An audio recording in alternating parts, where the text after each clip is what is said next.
AP ప్రజలకి good news. Nandamuri Balakrishna తాజాగా అయితే అభిమానులందరి కోసం శుభవార్త చెప్పడానికి సిద్ధంగా ఉన్నారు. తెలుగుదేశం పార్టీ కూటమి అఖండ విజయాన్ని సాధిస్తుందని నందమూరి బాలకృష్ణ తన ఆనందాన్ని వ్యక్తం చేశారు. ఖచ్చితంగా 2024 జూన్‌కి సంబంధించిన ఫలితాలు వెలువడేది తెలుగు రాష్ట్ర ప్రజలకి మేలు జరుగుతుందని, జగన్ రాక్షస పాలన నుంచి విముక్తి కలుగుతుందని గుడ్ న్యూస్ చెప్పారు. నారా చంద్రబాబు నాయుడు అలాగే ఇక తెలుగుదేశం పార్టీకి సీఎంగా అయితే రాష్ట్రంలో వ్యవహరిస్తారని, అలాగే హిందూపురంలో ఎమ్మెల్యేగా మరోసారి ఏకఛత్రాధిపత్యం వహించడానికి బాలయ్య సిద్ధంగా ఉన్నట్టుగా శుభవార్త చెప్పారు.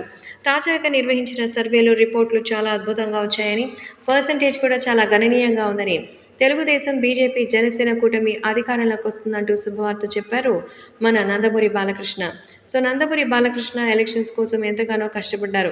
హిందూపురం నియోజకవర్గంలోనూ టీడీపీకి సంబంధించిన పలు అనుకూలమైనటువంటి ప్రాంతాల్లోనూ సంచరించి తెలుగుదేశం పార్టీకి తన అభిమానాన్ని చాటుకున్నారు. ఈ నేపథ్యంలో బాలయ్య బాబు తన సినిమాలు కూడా చేసుకుంటున్నారు. ఒక పక్క సినిమాలు, మరోపక్క రాజకీయానికి సంబంధించిన ప్రచారాల్లోనూ పాల్గొన్నారు.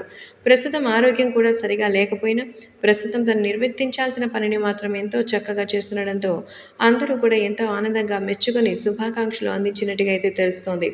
కాబట్టి సోషల్ మీడియాలో సైతం ఈ విషయాలు ఒక్కసారిగా వైరల్ అవుతోంది.